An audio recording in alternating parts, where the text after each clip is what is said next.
Então, muito bom dia, Padre Vasco Pinto Magalhães, muito obrigado por nos receber aqui na sua casa, o Centro Cultural da Brutéria, aqui em pleno coração do bairro Alto de Lisboa. Diga-nos, por favor, quem é o Padre Vasco Pinto Magalhães? Sou jesuíta, padre há 46 anos, nasci em Lisboa, uma família católica, tradicional, mas muito aberta, de facto isso, éramos 6 irmãos, a minha irmã mais velha já morreu, era que eu sou o mais velho atualmente.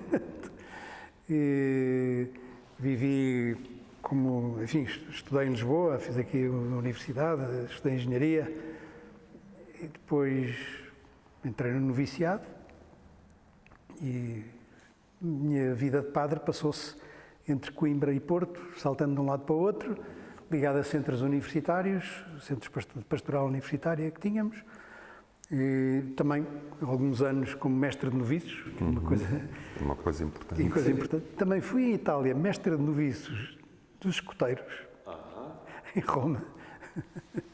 Também vi um pequenino noviciado, assim se chamava, e acompanhei ali como assistente. Agora lembrei-me disto agora. E há bocadinho estava a pensar que também outra coisa que me liga ao escotismo foi alguma inspiração que havia já nos acampamentos que nós jesuítas fazíamos para os alunos dos colégios, só que no princípio eram só rapazes.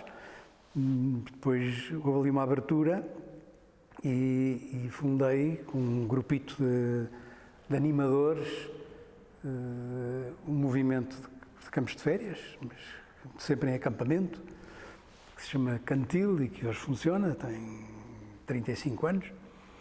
E muita inspiração veio do escotismo, sobretudo nesta parte mais prática, de maneira de estar no campo. E aprendemos muitas coisas ali assim. Pois, de facto, a ideia é que serem acampamentos com uma inspiração claramente cristã, formativa, pedagógica. Referi há pouco que tem também um gosto privado por fazer puzzles. É verdade, é verdade. Sim, é uma das maneiras como eu descanso. Estou agora no confinamento, sobretudo no outro. Gosto de fazer grandes puzzles, com muitas peças, porque tenho ali uma imagem, para mim, do que é a vida. Ou do que deve ser a vida que não pode desligar-se da comunidade e do sentido comunitário. Para mim, não pode sobrar peças, evidentemente. Todas as peças têm o seu lugar próprio e único. E passar daquele caos em que a gente não sabe nada o que é que vai dar, e às vezes estão a fazer puzzles que a gente não tem bem a imagem, então ainda é um desafio maior. O que é que vai dar? É exatamente esse exercício de começar um puzzle sem saber qual é a imagem final, consegue construir isso? É muito mais desafiador. Normalmente tem-se a imagem, mas mesmo assim, isso é bom ter. De facto, uma ideia de onde é que quer chegar, não é? Acho que é uma coisa muito importante para o caminho. Aliás, a coisa mais importante para um caminho é saber onde é que se quer chegar. Porque é isso que depois dá alguma vontade de partir e vai ajudando a não emperrar nas encruzilhadas. Porque a gente às vezes esquece que aquilo que comanda a vida é o foco, é o objetivo. O objetivo onde se quer chegar. Onde se quer chegar. E às vezes perdemos isso, enfim, então perdemos, já não sabemos para onde ir, não é? Perdemos o critério. A finalidade é o primeiro critério na vida, não é? Mas falava disso porque acho muita graça, acho que é assim uma pequena parábola. Como também uma outra parábola, porque durante muito tempo, no tempo da universidade, joguei rugby e também para mim é um jogo com muito sentido de corpo, com uma grande capacidade de enfrentar as coisas, que eu acho que também é importante. Perceber que a vida não pode ser mole nem fácil, mas e que tem uma dureza metida, mas que também aí é muito importante, é um desporto, como quase todos os outros, desportos de equipa. Mas ali os lugares estão muito bem marcados, cada um tem que fazer a sua coisa, muito própria. E compromete muito o corpo. Claro, mas ao mesmo tempo, não parecendo, é um jogo que tem muito treino, muita combinação de muitas jogadas. Aquilo parece assim uma coisa um bocado caótica, como a vida, mas não é.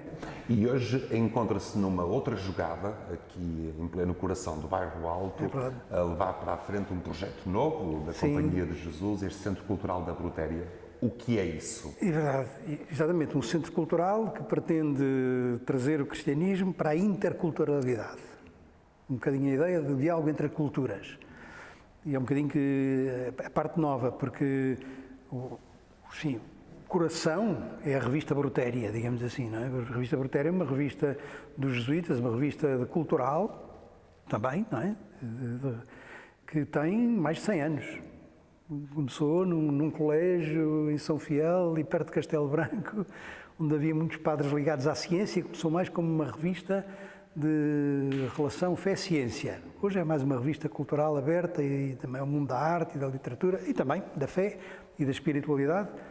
Então essa revista Brutéria agora é feita aqui, o Padre António Júlio Trigueiros é o atual diretor dessa revista e isso deu nome aqui porque já vivíamos numa outra casa onde praticamente se fazia a revista e onde se tinha aberta digamos assim, uma biblioteca aberta à investigação.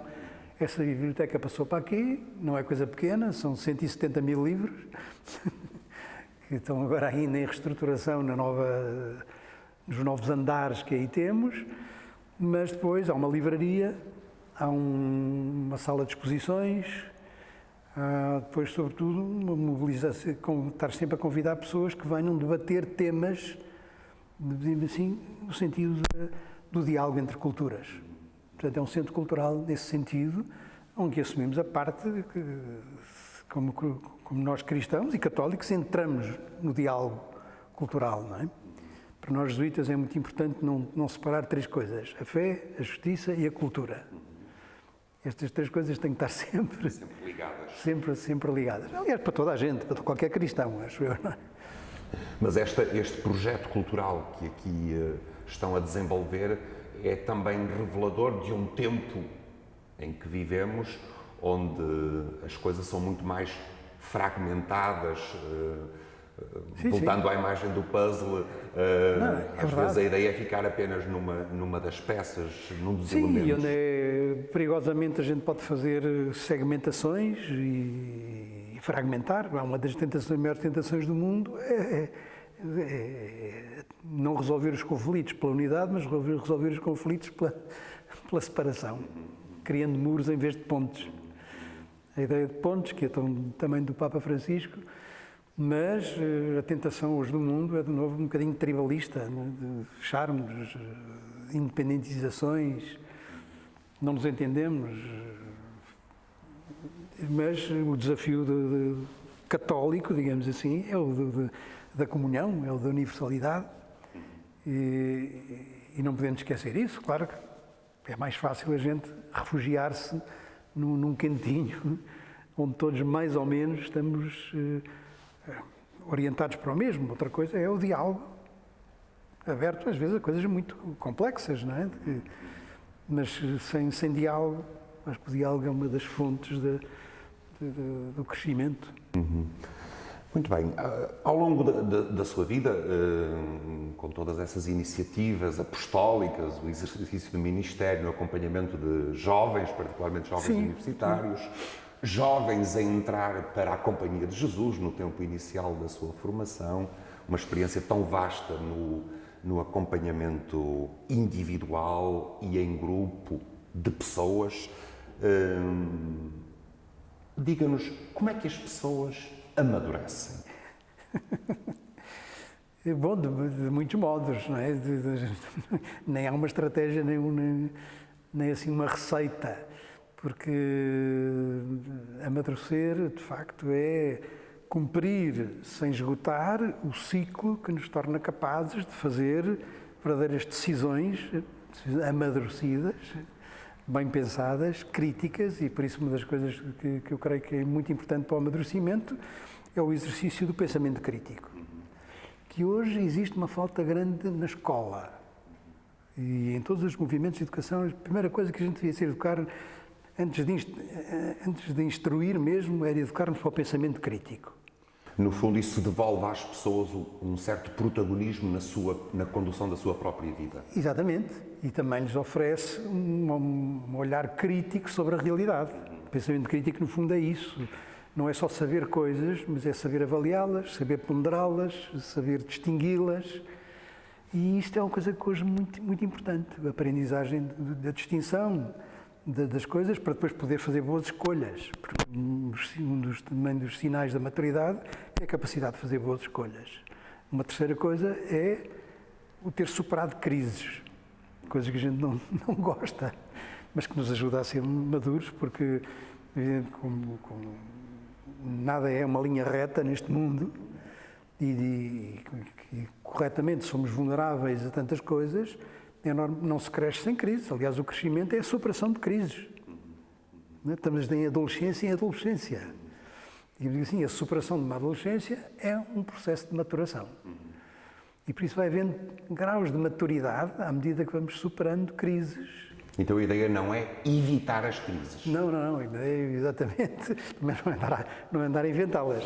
Mas elas vêm ter connosco, quer a gente quer não. A não ser que não cresçamos, não é? Sim, ou então ficamos infantis, que é uma grande tentação, de fugir da realidade, refugiar-se, ou então estar na crise não dialogando, que é o outro elemento da maturidade, é a capacidade de diálogo com o diferente e com o próximo.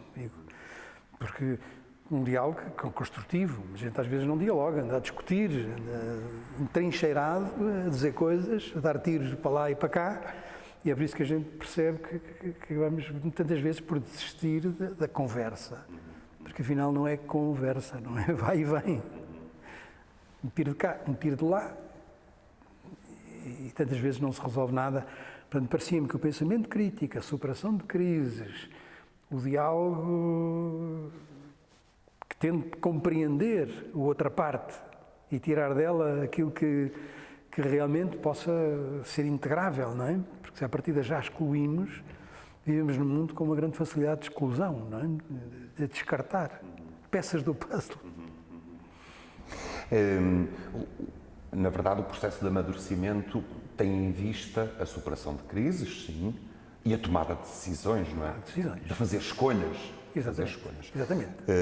Esse é um indicador da maturidade. A pessoa que tem autonomia para fazer escolhas de valor. Não é para fazer o que lhe apetece, evidentemente. Mas não é isso que hoje é profundamente difícil, sobretudo quando vivemos num tempo de identidades fragmentadas, modernidade líquida, sem grandes referências, sem grandes limites, sem um sentido do todo, este ir de um lado para o outro, navegando um pouco aleatoriamente. É ainda hoje possível fazer escolhas, numa expressão que eu gosto muito do cardeal Policarpo, que tenham a marca do eterno e do definitivo? Sim. É possível isso? Eu acho que é possível e vê-se, e há. Uma coisa é a onda generalizada que vai mais por aí, enfim, há um pós-modernismo que é quase absolutizar o efêmero, absolutizar o individual e o subjetivo. Faz parte, enfim, do aspecto negativo do pós-moderno, não é? Que é isso, nada é eterno, nada é sólido, tudo está líquido. Eu acho que isso é uma doença perigosíssima. Também não é andar contra isso, mas perceber que quando não há uma base estável, quando não há um espaço de segurança, nada se constrói. Não é? Aliás, há um filósofo escocês, não é? Alasdair, assim, não me lembro agora do nome dele, que diz que uma das doenças do nosso mundo pós-moderno é aquilo que ele chama o emotivismo. O emotivismo, as coisas vão atrás das emoções, gosto, não gosto, a mim não me diz qualquer coisa, a mim não me diz nada, eu acho, tu achas, mas isso é a falta de pensamento crítico, não é? Claro, também não é um dogmatismo rígido. É preciso a flexibilidade de entrar com o lado subjetivo das coisas. Outra coisa é o subjetivismo. O subjetivo das coisas é dizer que eu vejo daqui, Luís, estás a ver daí. Mas não são coisas que se excluem, completam-se. Sim. Não é? Mas hoje há um bocadinho a tentação de absolutizar o subjetivo. É a minha ideia, é o que eu acho, e tornar isso um absoluto. Isto é uma coisa perigosíssima, não é? Porque torna impossível o diálogo, torna impossível a construção. Pois, e se calhar torna difícil ou impossível pessoas capazes de tomarem decisões e se fazerem escolhas que necessariamente também excluem outras opções ou outros Claro, caminhos. mas a gente vê por outro lado, sobretudo nesta gente nova, que existe essa ansiedade e essa tentação, esse puxar de uma certa cultura do efêmero que puxa por nós, por outro lado, o desejo que têm de coisas sólidas. Mas depois, claro, que há uma onda a dizer-lhes, mas não sejas fantasioso, isso não é possível. Não é possível no curso, não é possível no trabalho, não é possível no casamento, não é possível no sacerdócio. Mas é possível, claro que é possível e acontece. E temos também grandes testemunhos disso. Porque eu acho que hoje a gente mais nova vive nessa tensão de uma onda que lhes diz: não tenhas ilusões, não sejas idealista, isto hoje é tudo a prazo, tu é que sabes. Mas por outro lado vivemos um desejo grande de coisas construtivas, que as estradas levem a algum lado. Não é? E eu acho que até que há coisas neuróticas e às vezes até um bocadinho psicóticas por falta disso, por falta de finalidade, por falta de estabilidade, por falta de segurança, não é? Precisamente neste contexto, o que é que significa então a maturidade cristã?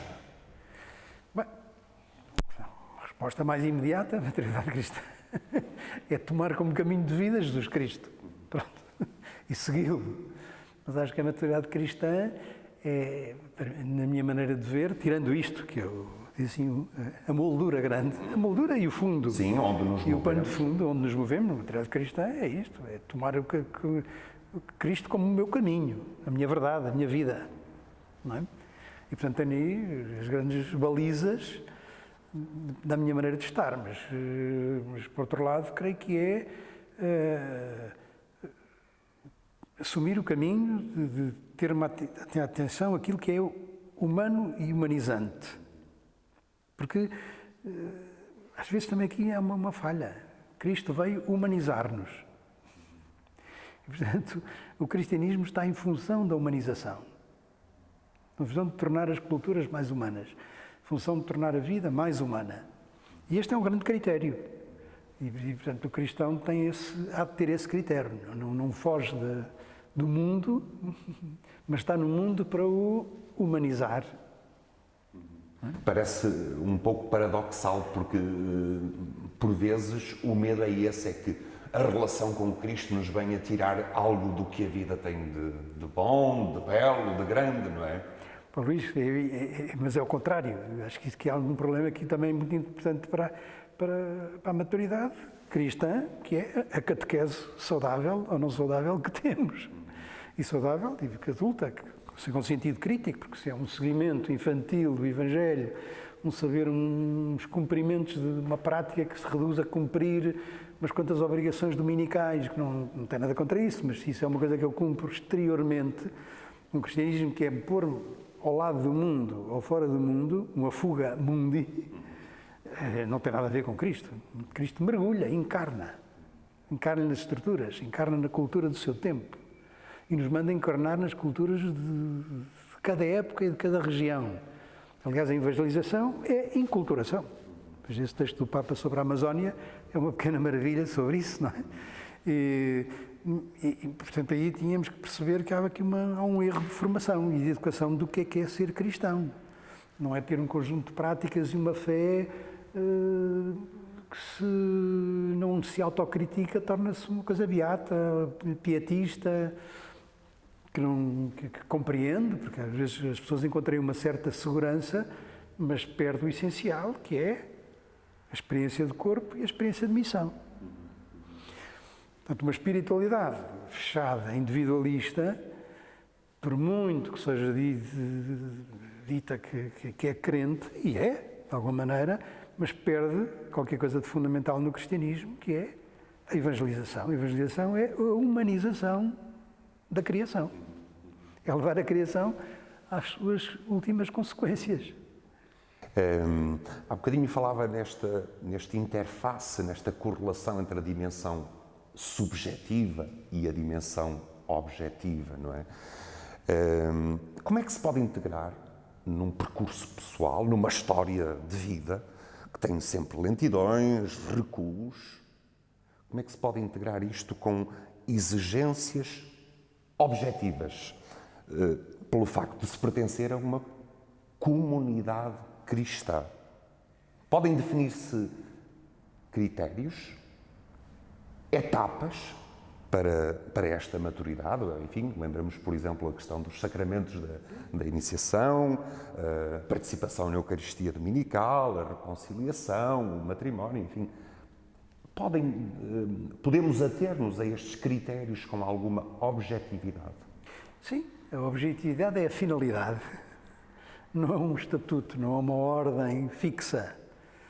O que é objetivo é onde pretendemos chegar e tudo isso o resto são meios. E não confundir os fins com os meios. A própria oração não é uma finalidade, é um meio de estar na comunhão com Deus. Esse é que é o objetivo. Mas é um objetivo que está em construção através da maturação do subjetivo. O subjetivo amadurece na medida que vai ao encontro daquilo que é o objetivo. O que é a objetividade, que é por onde caminhamos, não é?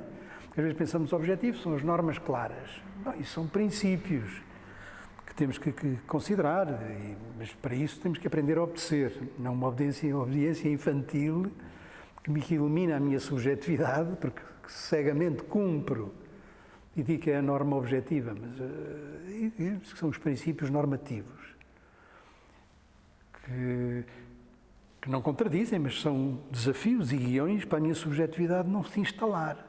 Porque senão eu tenho direito de pensar e de sentir o que sou, mas isto não é o subjetivo, isto é o subjetivismo.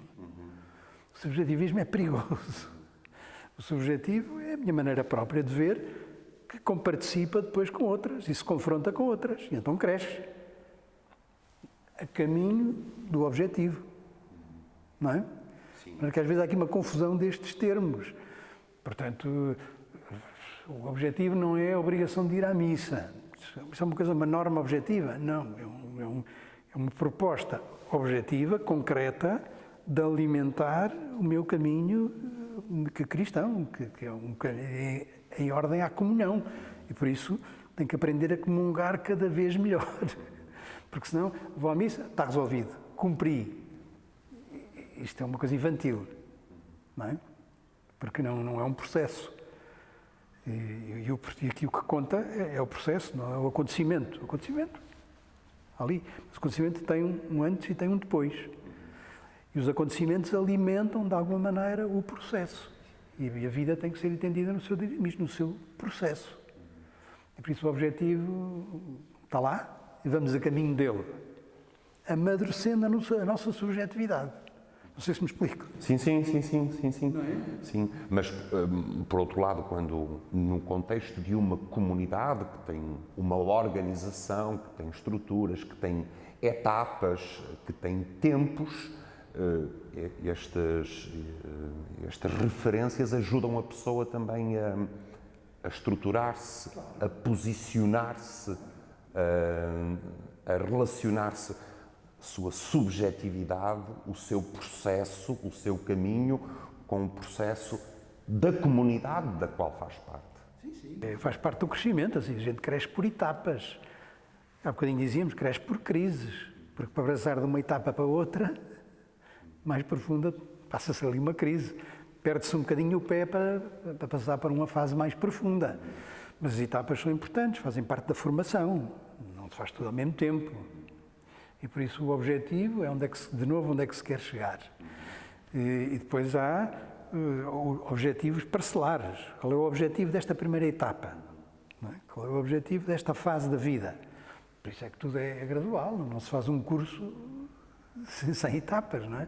Não se faz uma relação de vida, de amizade e de amor sem etapas. O namoro deve dar lugar ao noivado, o noivado deve dar lugar à formação da família. São etapas de crescimento que têm, e na sua etapa têm os seus objetivos parcelares, graduais. A gradualidade é uma coisa muito importante na formação de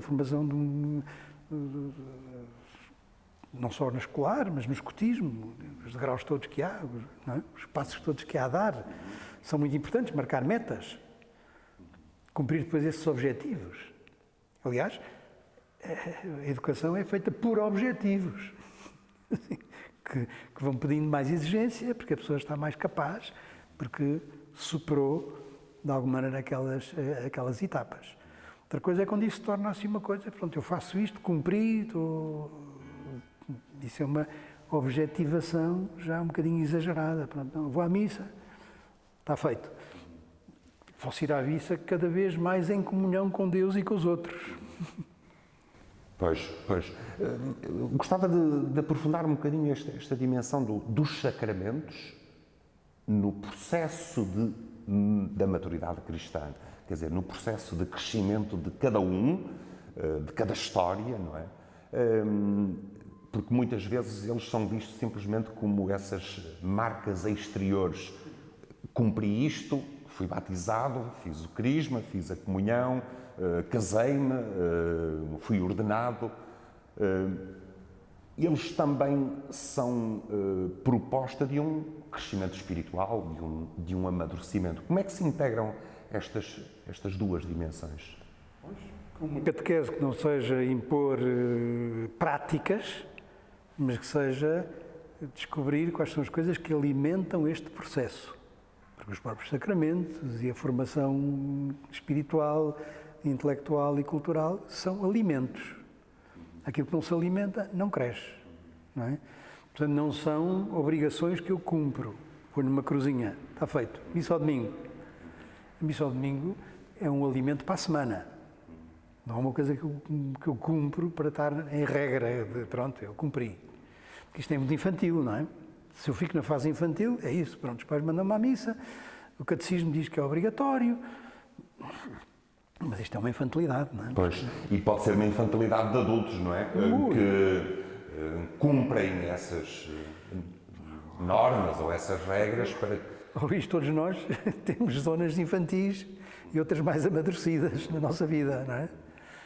Mas, de facto, os sacramentos só são vistos como um alimento e uma reestruturação e um reforço da nossa vida, uma participação na salvação que Cristo nos oferece através da Igreja, ou então realmente podem ser assim uma espécie de umas mesinhas, uns remédios, e depois deixam-me sossegados porque eu cumpri. Tenho a minha folha, mas isto é uma infantilidade. Porque não estou a perceber exatamente o que é um sacramento. Na primeira parte vou porque me mandam e me obrigam, mas depois tenho que ir porque reconheço que é importante. E depois tenho que ir porque percebo que sem isso não posso viver. Não posso viver sem comer. Não posso estar numa relação sem dialogar com ela, não é? Não posso estar num mundo de trabalho sem aperfeiçoar a minha capacidade de desempenhar essa função. Mas, portanto, era uma questão só da maneira como estas coisas são propostas. Às vezes ficamos com um infantilismo, pronto, cumprir coisas. Pronto, tenho a folha em regra, mas a folha em regra não há, porque o caminho é um aperfeiçoamento. Pois, em relação ao objetivo, que é Cristo, não é? Exatamente. O seu estilo, não, a sua... é o Cristo, e é a missão, e é a transformação do mundo em Cristo. E por isso também, em todas as coisas, e também vejo no escotismo, e quem dirige, quem orienta, tem que estar nessa atitude, não pode ser um cumpridor de regras. Mas deita fora as regras, não, percebe que as regras são para a pessoa e não a pessoa para a regra. Lá vem no Evangelho, senão podemos ter um bocadinho de fariseus. Estou em regra. Mas isso é uma pobreza, não é? Que não me amadurece. Porque o que me amadurece é fazer o discernimento. Como é que eu uso este meio corretamente para o meu crescimento, para a etapa em que estou. Não é? E, portanto, as coisas são muito mais vitais. Isto introduz uma exigência. Pois. Introduz aqui uma... Avancemos um bocadinho mais, explicitando até numa dimensão mais concreta, porque muitas vezes um dos critérios externos, objetivos, um dos critérios de pertença e comunhão com a Igreja é identificado com o modo como se vive a conjugalidade, a afetividade, a sexualidade. Claro. Há linhas vermelhas que dizem dali para além estou fora da Igreja e para quem estou dentro da Igreja. É possível pensar-se deste modo? É preciso pensar mal desse modo e é possível pensar bem desse modo. Penso mal se isso é assim uma espécie de rigorismo cego, eu cumpro, e, portanto, não é uma opção consciente e livre. Agora, numa opção discernida, eu percebo que há limites, que há linhas vermelhas. Quando esta minha relação, ou este cumprimento desta minha, vamos dar exemplos, desta minha missão, já se torna uma prepotência, já é forçar o outro, já é um não respeitá-lo, já não é um processo, nem uma atitude o que humaniza. E por isso são os critérios éticos dos nossos comportamentos e das nossas relações. Cada vez que eu percebo que estou numa atitude, ou por fechamento, ou por abuso, ou por prepotência, ou por falta de verdade, isto são linhas... Porquê? E qual é a razão? Conheço a árvore pelos frutos. E quando começa a dar maus frutos, quais são os maus frutos? É desumanizante, é opressor, que promove exclusão. Então aí tenho claramente linhas vermelhas, por isso é que... Mas não estão traçadas no papel. Tem que ser a minha avaliação. Por isso é que também não há crescimento na maturação sem avaliação. Sem exame de consciência, diríamos nós. Mas a exame de consciência não é ver se eu me portei bem. É para ver se estou no bom caminho. E o que é que posso fazer para melhorar o caminho? Porque percebo que se vou por ali, há um plano inclinado que não só... Porque quando eu faço mal a outro, estou a fazer mal a mim. E isto é uma linha vermelha. Se eu me estou a desumanizar, estou a interiorizar uma atitude, digamos assim, prepotente, ou desconfiada, ou que exclui, e por isso há limites, as linhas vermelhas, é o pensamento ético que as dá. E essas linhas vermelhas também podem ser pensadas, avaliadas pela comunidade? E devem ser. E devem ser. E devem ser para não ficarem as coisas também, para não ser uma decisão ética demasiado subjetiva, mas verdadeiramente crítica. Não é? Verdadeiramente pensando bem, com todos os elementos que tenho, e ouvindo e aconselhando, podemos ir até ali, mas não podemos ir ali por causa dos maus frutos que isto dá, para o próprio, para os outros, para o futuro. Quando o meu agir já não tem futuro, ou tem um futuro que já é desagregador, ou infantilizador. Pois, muitas vezes encontramos aí este conflito, a pessoa subjetivamente acha que tem futuro, Sim. que a sua vida, o modo como vive, a conjugalidade, a afetividade tem futuro, e a comunidade, vamos chamar-lhe assim, a igreja, a instituição, diz não, isso não tem futuro. Se dou alguma credibilidade a essa voz, tenho que me pôr em causa e vamos dialogar, porque ninguém tem nenhuma parte toda a verdade. Não é? E se calhar tem algumas razões para pensar que a coisa pode ir mais para lá ou mais para cá. Mas o que faço é, na medida em que eu não faço decisões sem me informar, sem ter os dados da realidade, sem ter eco sobre a perspectiva dos outros, porque eu posso estar a ver, mas eu estou a ver deste lado, não estou a ver do outro. E por isso, mesmo a obediência correta pede diálogo, não pede cegueira, porque se eu obedeço porque fecho os olhos, um bocadinho infantil, obedeço porque percebo que há ali uma autoridade que eu devo respeitar e que se eu me puser daquele lado percebo que me está a dizer isto porque isto é bem ou aquilo não é igual, então, obediência dialogante, porque, aliás, a palavra obedecer vem de ouvir bem, é o que a palavra quer dizer. E agora, se uma pessoa que está surda, fechada no seu mundo, egocêntrico, é o que eu penso e ninguém tem nada a ver com isso, esta pessoa é infantil, não é? Obedecer é uma coisa muito adulta. Obedecer bem, sim. Mas mandar ainda é mais... E é uma palavra que hoje, se calhar, quase que fere a sensibilidade, não é? Sim, eu, em algum momento, tenho que obedecer. Sim. Isto bem entendido é verdade. Porque prefiro a comunhão à ruptura. E não tenho que concordar com tudo. Tenho que perceber que faz sentido. E que tenho que ter a humildade de perceber que não sei tudo e que estou apenas numa visão parcial, mas que tenho que me abrir à perspectiva dos outros e que não é uma questão de ir a votos, é uma questão de ir a consensos. E em norma de um outro objetivo, que é o bem comum, não é o meu bem individual. Se o que rege a minha vida é o meu bem individual, o sentir-me bem e não ter que dar enfim, ouvidos a ninguém, torna-se impossível obedecer. Ponhamos-nos agora do lado da autoridade, de quem tem algum cargo de autoridade. Também há de exercê-lo com discernimento, não é? Claro. Como é que pode integrar a dimensão subjetiva daquela história, daquela pessoa, da etapa do caminho em que se encontra? Tem que se educar a perceber não tanto aquilo que eu quero mandar, mas como mandar. Porque mandar supõe que eu sou capaz de me pôr na pele do outro. Porque diante de duas pessoas, tem que ter a mesma coisa que eu quero mandar e tenho a direito de mandar, não posso ser igual. Não posso ser igual para todos. Esta tem esta sensibilidade, aquela está a passar num momento difícil, aquele tem menos idade e menos inteligência. Portanto, as coisas todas não estão no que eu digo, estão no modo como eu as transmito. E se as transmito no modo adulto, que percebe o outro, se põe na pele do outro, então posso, de facto, ser uma verdadeira autoridade. Porque senão, não é preciso ser uma pessoa. Está escrito na parede. Cumpra-se. Cumpra-se cegamente. Dou a quem doer. Isto não é assim. A autoridade não é isso. Aliás, a palavra autoridade vem de autor. Não é? E autor é aquele que tem a capacidade de criar com referências às outras pessoas e, portanto, sobretudo com as crianças acontece. É o que está mandado.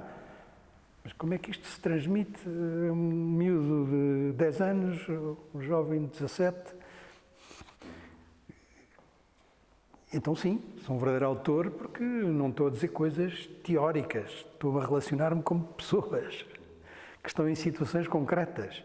Então sim, temos uma moral em situação. Porque a mera moral dos princípios pode ser uma brutalidade, porque não tem em conta quem recebe. Aliás, a sabedoria de quem manda é perceber e pôr-se na pele de quem é mandado. Porque senão estou lá do meu cavalo a mandar ordens. Pois. Não é assim.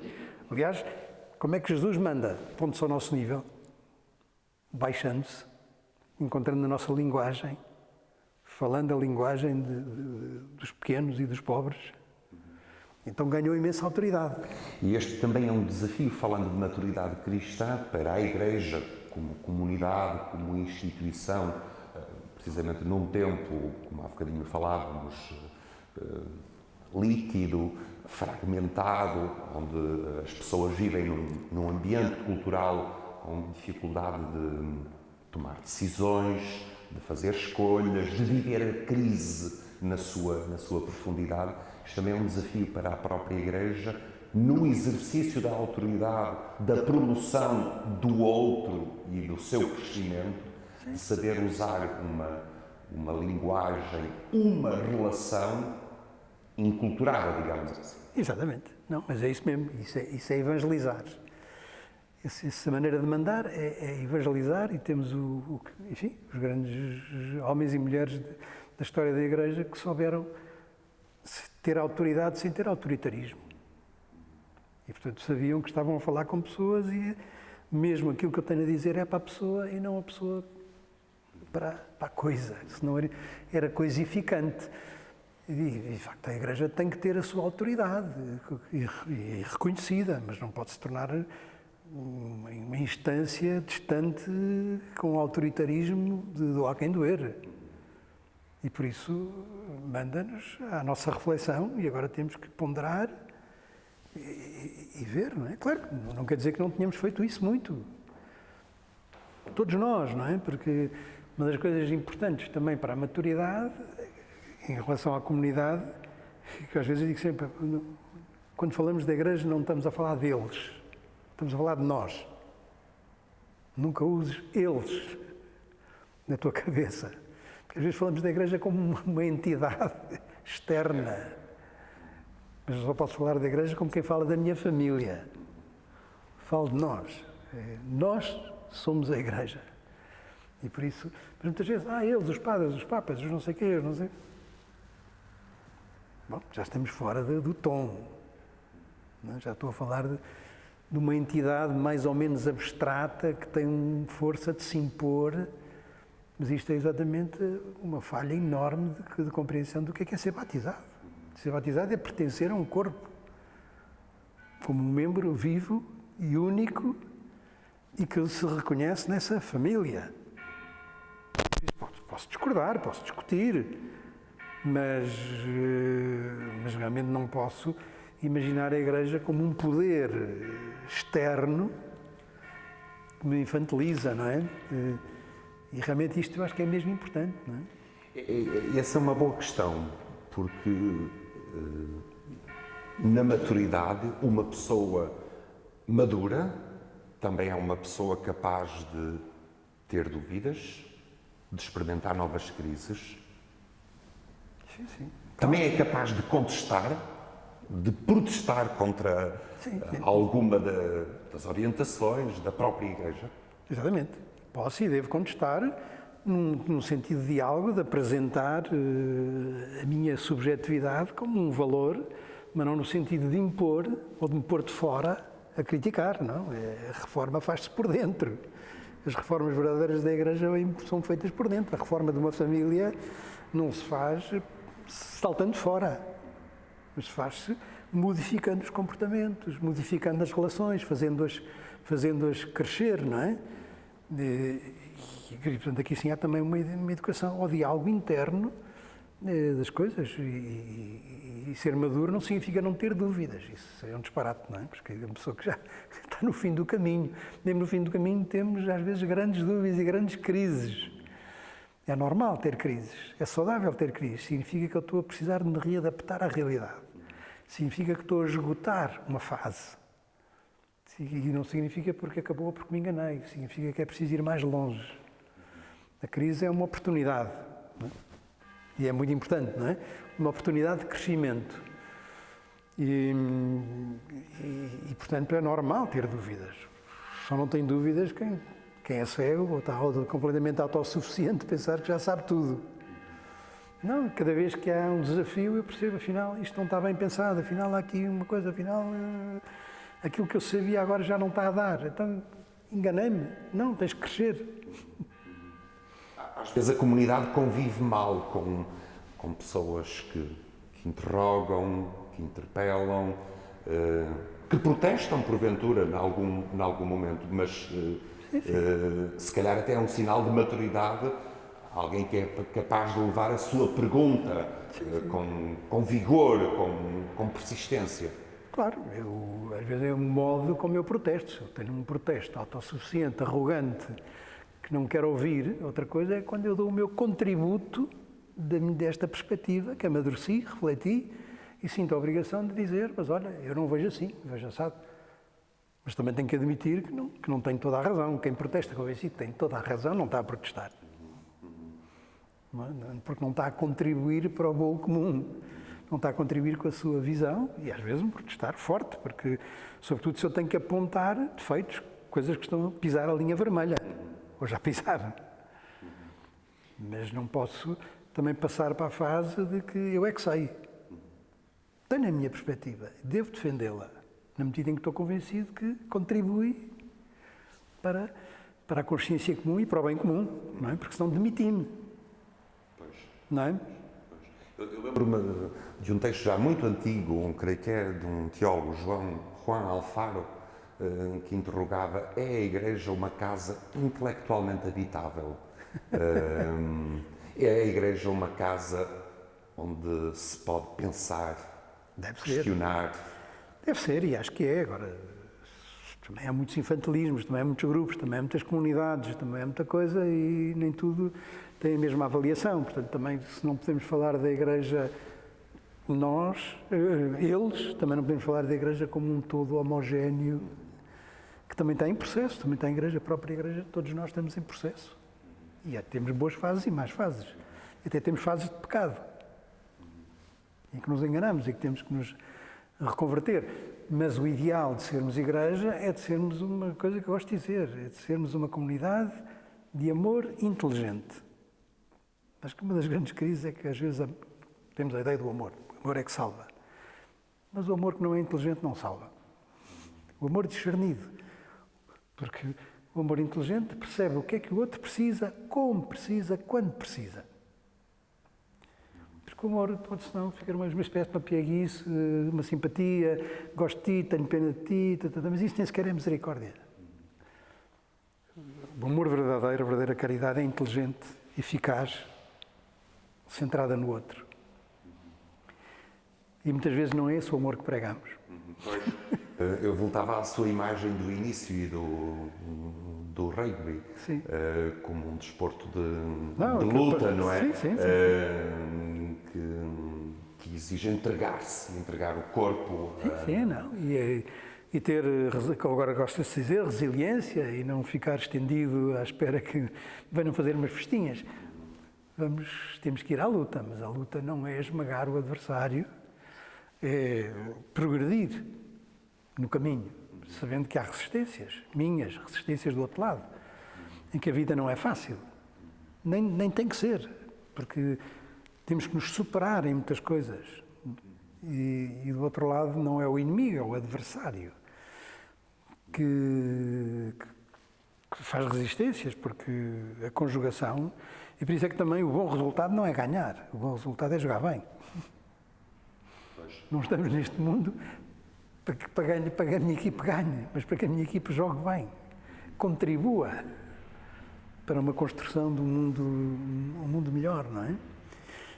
Sabendo que faz parte as dificuldades, não é? Quem é que tira um curso superior, quem é que faz uma vida a dois sem problemas, quem é que educa um filho sem problemas? Para muitos, para nós no CNE, ser dirigente é reconhecer-se como um educador da fé cristã e um enviado da Igreja. Exatamente. Aliás, isto está muito explícito até no próprio ritual da promessa dos dirigentes. A verdade é que, para muitos, quando são convidados para esta missão, ou desejam tornar-se dirigentes, é uma espécie de reencontro com a Igreja ou um recomeço depois de alguns tempos ou alguns anos de indiferença ou de afastamento ou de distância em relação à própria realidade eclesial e ao cultivo da relação que a fé proporciona.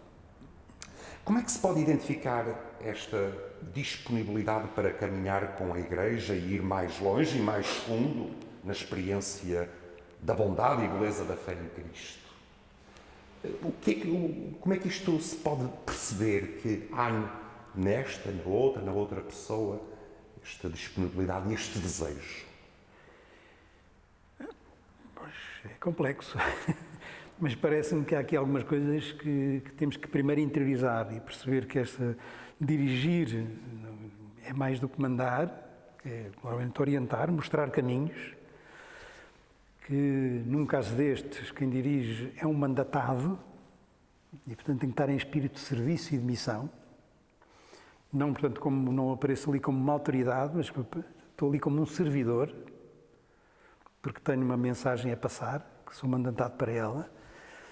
E um dirigente aqui é também um formador de homens e mulheres que estão em crescimento, não é? E, portanto, é sentir a alegria de estar a contribuir para o crescimento dos outros, percebendo que eu cresço na medida em que sirvo. E na medida em que sinto-me mandatado. Esta atitude parece-me que é fundamental. Podemos não ter, não é? Fico muito contente agora, pronto, porque gosto de fazer, gosto de fazer coisas. Mas qual é o meu grado de proximidade? Não é tanto aquele que manda fazer, mas é aquele que testemunha como faz e o que faz. E, portanto, um dos segredos de dirigir é ser próximo e de estar com. E mais do que mandar fazer, mostrar como é que se faz. Ter a história do testemunho. E por isso é muito exigente, mas ao mesmo tempo é muito bonito, porque o próprio cresce. Portanto, não há uma entidade superior, é uma entidade servidora. Às vezes não temos muito bem aqui esta ideia, não é? Porque o maior é o que ele te serve, não é? Segundo Jesus, não é? Sim, sim, sim. E o próprio, quando se coloca neste serviço, tem aqui uma oportunidade de crescimento pessoal. Não é? Exatamente. Não é só uma coisa, eu generosamente vou dar do meu tempo aos outros, mas eu neste serviço também me reencontro, me reconheço e cresço. Não é? E por isso devo avaliar muito o que estou a fazer. E devo perceber que também cresço, mesmo com os miúdos pequeninos. Eles também me fazem crescer. Não é? E, portanto, aqui sempre o grande segredo é a avaliação do que faço. O verdadeiro exame de consciência. Que esse é o segredo mesmo, porque é isso que me permite autocorrigir, é isso que me permite ter aqui uma instância crítica. Eu acho que não se avança sem... Quer dizer, ninguém avança no seu caminho sem 3 coisas que me parecem importantes. Sem uma verdadeira segurança, sem um verdadeiro sentido e sem um verdadeiro lugar na vida. Segurança, sentido E lugar. É verdade, não é? Onde é que eu ponho a minha segurança? Se a minha segurança vem de que eu sei tudo e que tenho força e mando, ou no meu ego, ou a minha segurança vem de ser amado. A minha segurança vem de ter sido responsabilizado e terem confiado em mim. Onde é que eu ponho a minha segurança? Como é que eu dou sentido àquilo que estou aqui a fazer? Seja um dirigente, percebendo se tem ou não tem futuro, se faz ou não faz crescer a mim e ao outro. Se o que digo, o que faço é construtor de futuro, porque é isso que dá sentido às coisas, é perceber que elas vão dar frutos. E lugar, se sei com humildade ocupar o meu espaço e dar espaço aos outros, as peças do puzzle. Porque no mundo onde há quem não tenha lugar, quem não tenha sentido e quem não se sinta inseguro, quem está assim está no mato. É o tripé. Este é o grande tripé, não é? E para quem é um dirigente tem que perceber isso. Onde é que eu vou buscar a minha segurança para dizer isto? É que sou enviado pela Igreja que confia em mim e a minha segurança vem-me sentir responsabilidade. Como a fé, de onde vem a nossa segurança, é estar convencido que sou amado por Deus. A fé não é acreditar em coisas e em Cristo. Isso está bem, isso é a crença, isso é o acreditar. Agora, a fé é aquela relação que convicta de que sou amado por Deus e que estou neste mundo com uma missão e que estou neste mundo para desempenhar um serviço. A minha segurança deve vir daí. O nosso tempo está quase a terminar, mas há ainda aqui 2 coisas um bocadinho mais breves que gostaria de que conversássemos. A primeira é esta dimensão de cuidar da maturidade cristã ao longo da vida, porque uma coisa é o processo inicial, digamos assim, um momento de entrada, um momento de descoberta, um momento de consolidação, mas depois a vida não para, tem etapas, tem crises, tem histórias, tem dúvidas. Como é que um dirigente, neste caso do CNE, pode cuidar da sua maturidade ao longo da vida, ao longo de todas as etapas da vida? Tendo esta consciência também crítica sobre si próprio, reavaliando-se muito. Eu ontem, quando pensei que íamos ter isto, lembrei-me de que uma das coisas que me ajudou muito na minha formação de miúdo é que na porta do meu armário, do meu quarto, quando eu era muito miúdo, meu pai pôs para eu ler todos os dias o Se do Kipling. E acho que um dirigente devia todos os dias perceber que está neste mundo para se tornar ele próprio também homem, não é? Filho de Deus, e que é nesse sentido e por isso há assim uns textos, aquela coisa tão bonita também de estar neste mundo para aquela, enfim, que é mais uma parábola, que é uma história concreta, de levar a carta à Garcia, não é? E que não tenho que estar a queixar se tenho meios, se não tenho meios, tenho uma missão. O sentido de missão faz crescer nisso, não é? E depois os meios para se formar, não é? Claro. Não, isso não posso prescindir, de perceber que estou sempre em formação, a história da formação contínua, não é? Como é que hoje se pode estar nestas coisas todas sem ter interiorizado bem a Laudato Si? que acho que era uma coisa tão para os escuteiros, não é? Da ecologia integral. Porque faz parte da ecologia estar em formação. Não é? O arrumo da casa, o cuidado connosco próprios. Nós fazemos parte da casa que está em arrumo. Também é aquela posição que o Papa diz logo ao princípio, isto não se trata de ambientalismo. Trata-se de pertencer a um mundo que está em construção, em arrumo. Também preciso-me arrumar. E, portanto, quem lê Laudato Si numa atitude destas, tem um caminho de formação de dirigente no ordenar a vida, não é? A criação Deus passa para nós a criação para a gente lhe pôr ordem, não é? Para a gente fazer convergir para Cristo. Gosto da palavra convergência, porque o Teilhard de Chardin foi assim uma luz dos meus estudos de filosofia, e fiquei sempre com esta coisa, ou estamos a convergir ou estamos a divergir. E o caminho é a convergência. Em ordem à comunhão, não é? Como é que o mundo pode convergir para Cristo? Como sabe, acho que a grande maioria dos nossos agrupamentos do CNE está inserida em paróquias. Só temos 3 ou 4 que estão no contexto de escolas católicas. A verdade é que muitas vezes identifica-se os escuteiros mais com as ações de solidariedade ou com a vivência ritual da fé. A farda, as procissões, os chamados domingos de piedade. Acha que o escutismo também pode ser uma proposta de amadurecimento espiritual de cada um? Exatamente. Eu diria isso.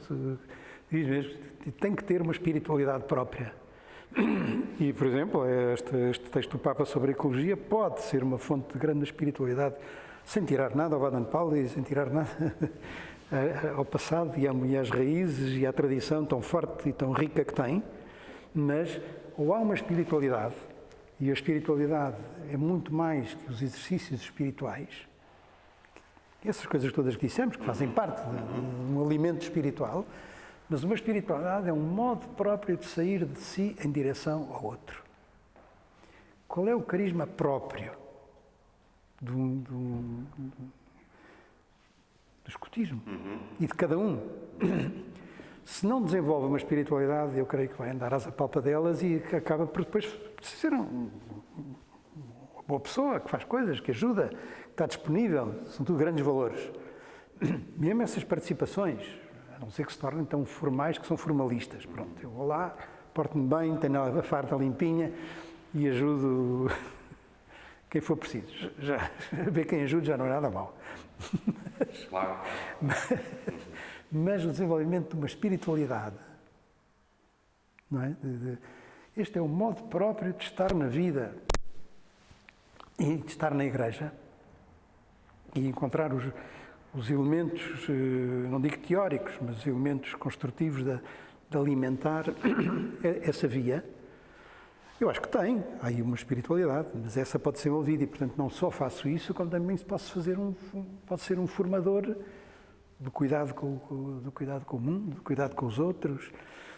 Para além de exercer essas funções todas, pode haver outras, não é? De formação pessoal, uns dos outros, de abrir o caminho a uma maior liberdade, de educar para a liberdade, de educar para a verdadeira liberdade, para a capacidade de fazer opções difíceis.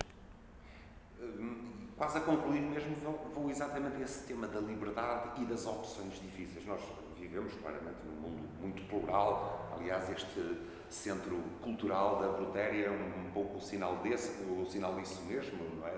De estar aqui no meio da cidade, num mundo multicultural, com muitas correntes, muitos modos de pensar, muitos modos de viver o cotidiano. Faz hoje ainda sentido uma identidade católica, uma identidade, e a pertença a uma comunidade de fé. Não é raro ouvirmos gente que tem muito esta sensibilidade do diálogo, do encontro e uma grande dificuldade de pertencer. Sim. Identificar-se. Pois, porque se pode diluir, e às vezes podia-se pensar que isso era mais livre, mas não é mais livre, porque não contribui nada. A liberdade não é a capacidade de fazer boas escolhas e de participar com um aspecto importante no conjunto, não é o diluir-se no conjunto. Encarnar não é diluir-se, não é perder a identidade, não é? É contribuir para o bloco comum com esta parcela muito própria que a Igreja Católica traz ao mundo, traz um fermento de identidade, não para se sobrepor à realidade, mas para contribuir como fermento para a transformação da realidade. E por isso é que quanto mais identificados estivermos neste caminho, que há outros, que colabora, que constitui o corpo